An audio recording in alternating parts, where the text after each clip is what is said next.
Hey, welcome back to the Sableassent Tech Tour Podcast. I am here with Miss Dr. Latarsha Holden. How are you today? I am well. How about yourself? Thank you so much. We know that your schedule is packed, so for you to take the time out to just hang out with us and let us pick your brain, we are so grateful. We're going to get started shortly. We'll be right back. Welcome to Sableassent. We are a global Black community of businesses, nonprofits, and consumers, exchanging a digital token to empower our community and obliterate poverty. It doesn't matter where you are or what you do, you can transact Sableassent tokens in our global ecosystem and marketplace. In today's global economy, we have moved from a paper society to a digital society.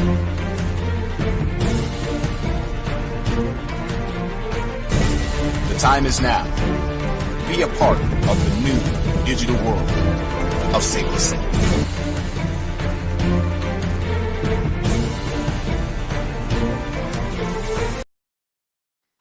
Welcome back to the Sableassent Tech Tour Podcast. I am your host, Marlena D Evans, and I am here with Dr. Latarsha Holden, CEO of Phoenix Rising International, speaker, author, mother. Ladies and gentlemen, please welcome Dr. Latarsha Holden. Hey, thank you for having me. I'm so excited to be here. My pleasure. So, Phoenix Rising, what does the business entail and what do you all offer? It's a leadership and personal development company. So we offer inspirational speaking. I speak at different events, consulting and empowerment coaching. So my goal is to inspire others that they have the power to rewrite their story and that they too can change the narrative of their life as well. That's beautiful. Now, let's talk about the books. So, what inspires you to become an author and what can we expect when we read one of your books? Like, what are we reading? Oh my goodness. Well, this year I'm now a 13-time published author. So I have, what inspired me was after leading my family of 6 children and myself out of homelessness, I wanted to reach back and inspire the whole family in a holistic way. So I wrote 4 children's books to reach the little kids in elementary. Then I wrote a 4-part youth series that deals with sex trafficking, teen dating violence, bullying, and love and forgiveness for the middle schoolers. Okay. And then, I wrote a training manual to go back and do workshops and trainings to help others to start the process of the mental shift. And then I have my life story that just came out, No Longer Lost, from homelessness to overcomer. So here I'm Georgia Mother and National Mother of the Year for 2020. And I wanted to go back I'm a servant leader. So I wanted to go back and write a book on leadership, the power of personal development. So this is my latest release, Leadership Principles, the Power of Personal Development. Wow. Yes, personal development is really important. And I'm glad that you're putting an emphasis, especially in our community where we don't invest as much as we need in our mind and in our spirits. So it's wonderful that you're creating that avenue. Now, fun fact about you. You ran for city council in 2017. How did that go?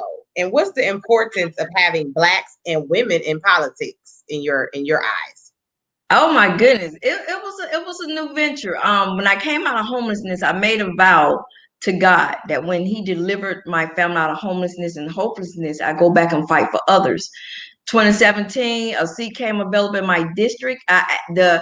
Our mayor now, Keisha Bottoms, it was her seat that she vacated on city council. Yes, it was. She vacated that seat on the city council to run for mayor. So for me, I think it's definitely women of color need a place at the table, a voice. And so especially not just being a Black woman, but a Black woman that truly cares about the community. You're not in it because you're coming from a family of politicians, or you're in that clique, but someone that actually has a heart and an ear to hear from their constituents and make a difference. So I just got in the race. I didn't win, but I did exceptionally well for it to be my first race, and it was a win for me to see my grandchildren out there with their little signs, vote for me, so it was definitely a journey. What? I'm so proud of you, girl. Yes, yes, yes. So we are here with Dr. Latarsha Holden. Ladies and gentlemen, we're going to take a break. My name is Marlena D Evans, your host. I want to give you a personal invite to the Sable community, which is our own social network for our community. So make sure you check out this next commercial and make sure you sign up to be a part of the Sable community, okay?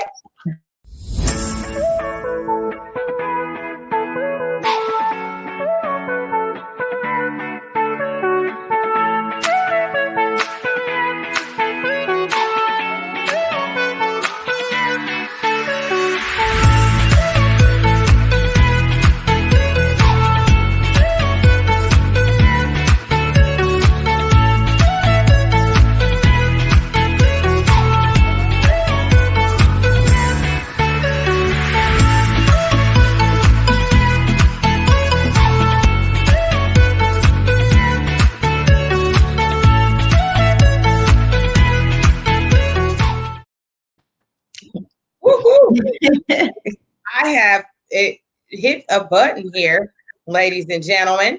Let me go back to where we were. Okay, there we go. There we go. There we go. Little technical difficulties, but that's okay. That was awesome. Please join the Sable community. And also remember to register your Black-owned businesses and nonprofits at www.sableassent.com. And we would like to hear from you. Make sure you're commenting and letting us know you're here. We are speaking here with Dr. Latarsha Holden, and she is giving us some great nuggets. Make sure you start from the beginning because you do not want to miss this interview. Now, let's take your history here.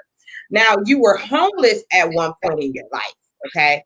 How did you go from being homeless to a 13-time published author, Oh my goodness. It was a journey. If I had to just be truly transparent, to be 35 years old, a Black woman in a major city of Atlanta, homeless with 6 children with a GED and little work history. Statistically, my family and I was not supposed to make out of it. To keep it real, had God not stepped in and just kept my mind through it all, I really don't even know where I would be at. But I just knew I had 12 eyes watching me. I knew I had to do something to save my family and to change the trajectory. And so what I did, I thought about the last place that I gave up. And that's when I dropped out of school in the 10th grade. And so I didn't really know what liberation or freedom looked like, but I knew I had to do something to try to at least save my family from homelessness and hopelessness. Yeah. So I enrolled in college in 2007 when we was living in a board-up house as squatters. We was homeless close to 4 years. And I tell you, it was hard. I had 2 kids in high school, 2 kids in middle school, 2 kids in elementary school. So, and I was a full-time student, and being homeless, it was hard. It was, the mental shift was almost unbearable. It was plenty of times I wanted to give up. I'm just in awe of what God has done within the last 12 years. Yes, yes. And it's how did you catapulted yourself out of that, because did you feel like you had gotten so low that it was no place to go but up? Right? Yeah, I think I was presented with fight or flight. For me, I'll be honest, I really wanted to go run and hide somewhere. I didn't know what to do. I'm just going, what do you do when you don't have family support? You're 35. And I just want somebody, because 35 years old, you pretty much where you probably going to be at for the most part if you haven't accomplished something, went to school, went to things traditional route. Okay. So I don't know. I didn't really know what I was doing. I just knew I was scared as heck when I enrolled in college.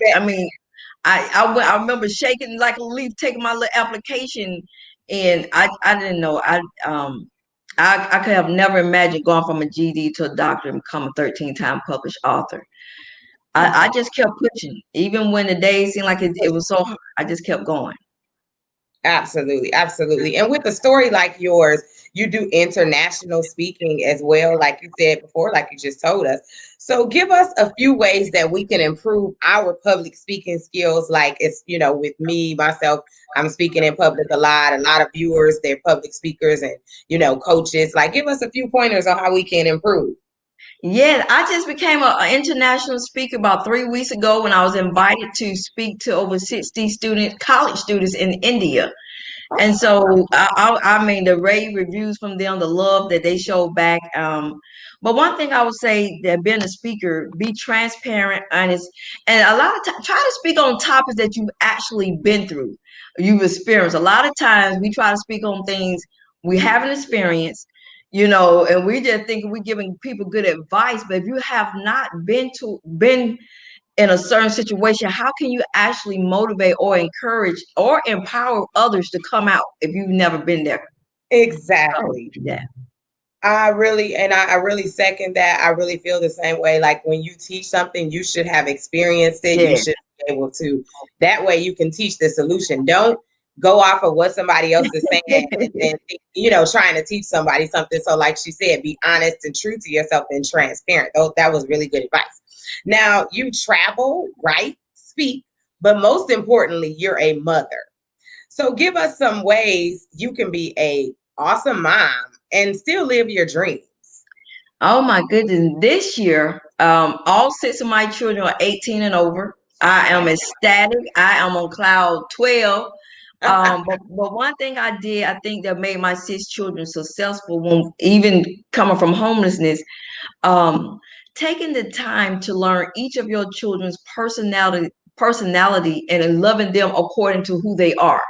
When you group all, so I didn't group all my kids, it took more mental strain or mental exhaustion, because to learn I literally studied them and learned their personalities, and I encouraged them individually into what I saw.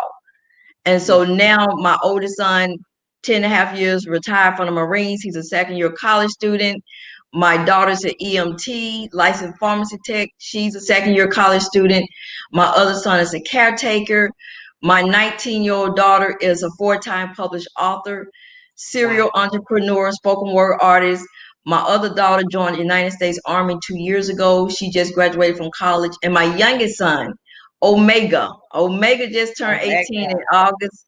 And he's a senior in high school, youth leader, youth athlete. But I took the time to learn that. And I think that's the thing, because you can love your kids all the same. The love is the same, but you love them according to who they are. And yes. I'm just excited to see them flourishing. And now my 9-year-old grandson is about to become a published author. We're finishing up his first book by the end of the week. So now my children's children is blessed. That's right. Yeah. It's really, we have to make sure our children's children have that legacy, and you are setting wonderful, wonderful advice, ladies and gentlemen. Thank you so much for chiming in again. I am your host, Marlena D Evans, and we are here with Dr. Latarsha Holden, and we will be right back. Now tell her where you're from. From New Orleans, Louisiana, household of faith. We're out here trying to help out, pay it forward. We understand what people are going through because of Katrina. So we just got to help out the people with Laura and make sure that they're satisfied and get the things that they need. Yeah. Everybody's having a blessed day. It's a blessing out here to be here. Yeah. And this is all you guys down through here. Down through here, yeah. Awesome. And this is your 18-wheeler over here, right? Yeah, on the back side. Oh, yeah. Excellent. That's right. That's it. That's right. And give us your name again. My name is Tony Goodall. Okay, Tony. I'm Noah MacArthur, man. Take me with Tony. I'm doing one better than that. Y'all live. I got y'all live. So, yeah.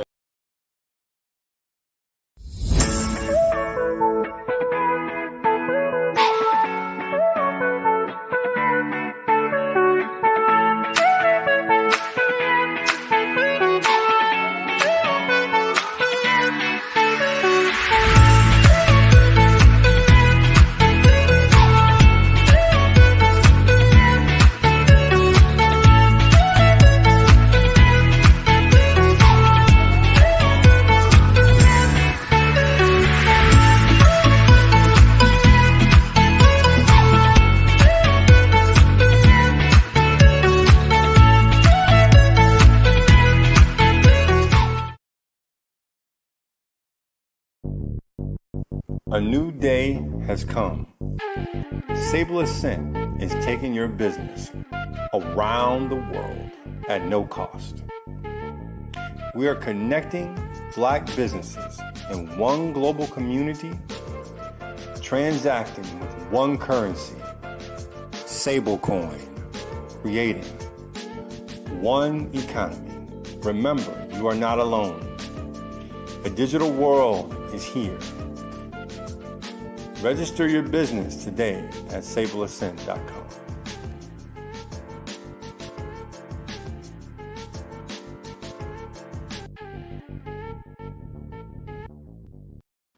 Welcome back to the Sableassent Tech Tour Podcast. I am your host, Marlena D Evans, and we are here with Dr. Latarsha Holden. Thank you all so much.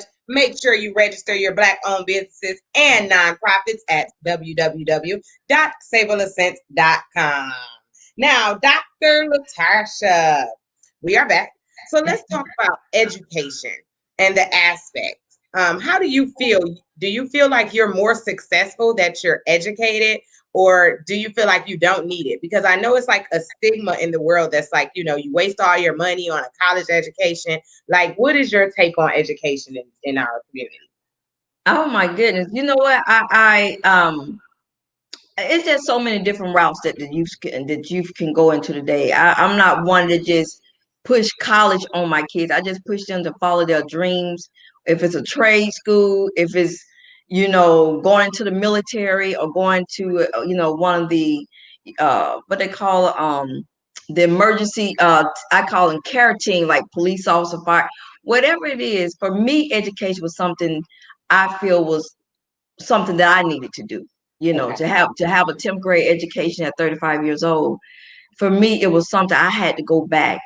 And but it has definitely opened up my mind to different things. I'm big on leadership, so my doctorate in leadership. I have an MBA, and my undergrad is in leadership. So for me, it was just a pathway for me to become as effective as a leader as I can. So I just tell everybody to follow the path that they feel is for them, because education, going to college, is not for everybody. It's not, but it is, it did help to catapult you in your career and your journey, though, Yeah. I think it prepared me for where God has taken me. The discipline of studying, and just being even just in college, and you're a homeless student. So being able to learn time management and goal settings. And I just remember one time the professor told the undergrad class that the world belongs to those who are disciplined. And definitely being a college student taught me, and being homeless at the same time taught me the art of discipline. Absolutely. Now, Dr. Latarsha, how can we get in contact with you? How can we purchase your books? Give us your information.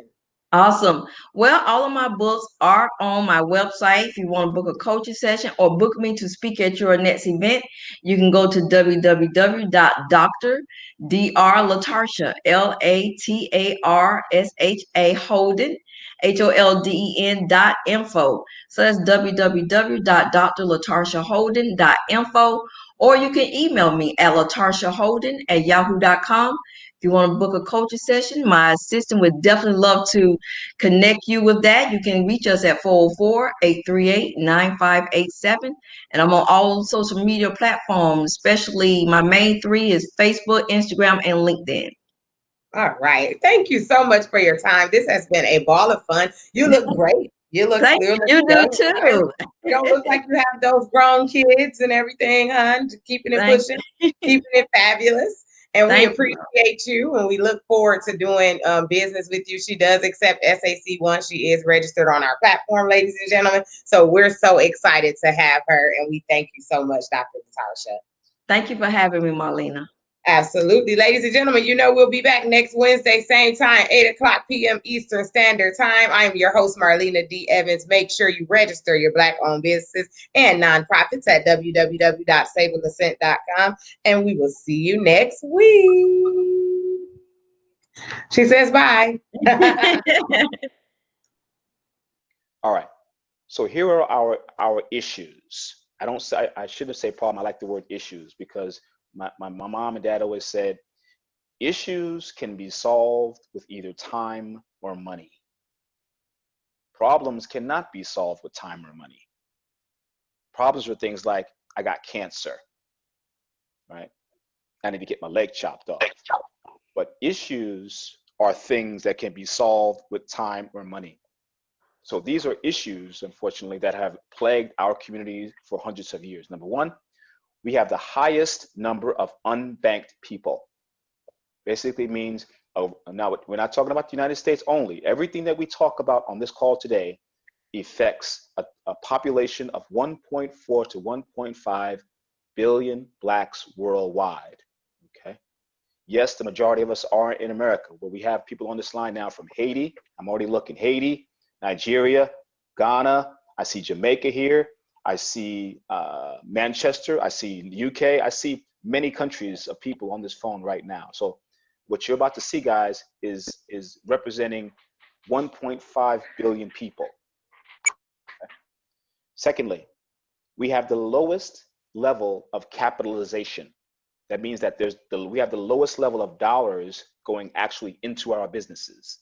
Okay. The statistic is less than 0.5% of any VC, seed funding, venture capital, banking, any dollars go into any women-owned or Black-owned businesses. Okay. The money's there, they're just not giving it to us.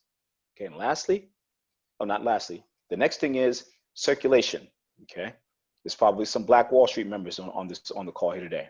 So you understand the currency circulation model, right? 6 hours is the number that the Black community states that the dollars circulate through our community, right? And then lastly, this one is very dear to my heart. It is the limitations on the opportunities for us to connect globally in finance and business relations. Okay, they are restricting us at a higher level from connecting with each other. Okay, and this system that you're about to see solves all these issues. Okay,